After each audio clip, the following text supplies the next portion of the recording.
Okay, all right. Now, I'm going to tell you what this thing means. Okay, I'll copy this from here and I'm going to put it here. Okay, here and I'll put two. Do you remember what this thing means when we discussed about array? Square bracket is used to declare array in Java. Square bracket is used to declare array in Java. See that? So what this thing means is what string array, array, string array. How it means. So we have an array here. So if I say my2 means that it's going to print out the second element in the array of my. So how does it get its content? Let me explain it to you. Let's come to this place, compiler environment. We'll go CLS. I'm going to compile Java 3 now. Okay. You can't find it. Oh no! Do you notice what happened? Look at this. Hey, it's .txt. Very bad. .txt. And no wonder I was wondering. There was no colors. Yeah. All right. We'll save it again. We'll save as. See that it's a text file. This is text file, text document. Other than Java, Java is a text file. A serious error. So I'm just going to do this and look for Java.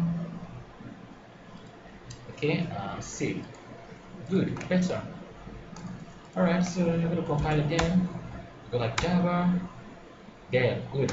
So we'll do Java. Execute this. Remove the C. Then I'm going to go 30 space 40 space 50.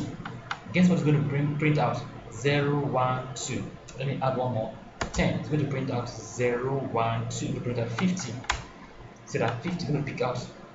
So if I put 1 here, okay, we'll go 0, we'll go 0, 1. We'll print out 40.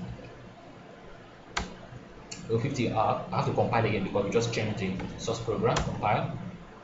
There we go. Then execute. Where are you? Okay, 3. Oh, exception in thread main. Okay. Oh, array index out of bound exception means that we ought to supply the array content. I was looking for this. Okay, yeah, because it must see this. Since we're using the array, since we're going to use this in our program, it must see these values. Okay, and if it doesn't find this value, then it's going to give a complaint. You'll get an error like you just seen here, an error. So that's what this area means, meaning that we can pass value to it. So I can actually pass value to it and print. I can even print more. Okay, you can print more. So go like this. I can print 2 and also print 3. Alright, so remember to modify the source file, we have to compile and then we have to again. Alright, there. So we have 40 for 1, 0, 1, 40, 50, and 10 being printed out. So that's the main method. And you must be very careful when using the main method. Like I said, ensure that everything is typed correctly. Java is a very strict language that doesn't joke with any of its variable or values or its declaration. It expects that everything must be defined the way it's specified in the specification. Okay, like we have it here, everything must be defined correctly and everything must be defined correctly. As we go on, we will understand why to use this and when to use this. Of course, this is very important and paramount. Then, of course, I've explained this to you, an identifier, and I've explained how to declare an identifier. This is also a main method, main lowercase. Be careful and ensure you know what you're doing. As we go on in the program, I'm going to show you how to use this more to control your program in a DOS environment. Okay, so moving on to our next lesson, discuss class fundamental and variables. Now, a method. Let's discuss about variables and initialization. Variables and initialization. Now, one interesting thing about variables and initialization is the fact that there are different kinds of variables in Java. Okay, like say if I do this here.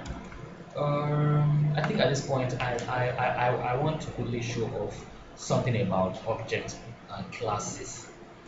Okay, let's add one more class to it. Okay, we'll come back to Java 3. Let's add one more class to it and call this, copy this from here. I'm going to paste it. This is going to be 4, and we don't need this. Okay, Okay, then we don't need this also. Then we don't also need this. Then we don't need this. Okay, I'm going to call this um, um, uh, get value. Okay, get value. Okay, then I'm going to save this as we are on 4, so I'm going to save it as 4.java, don't forget 4.java.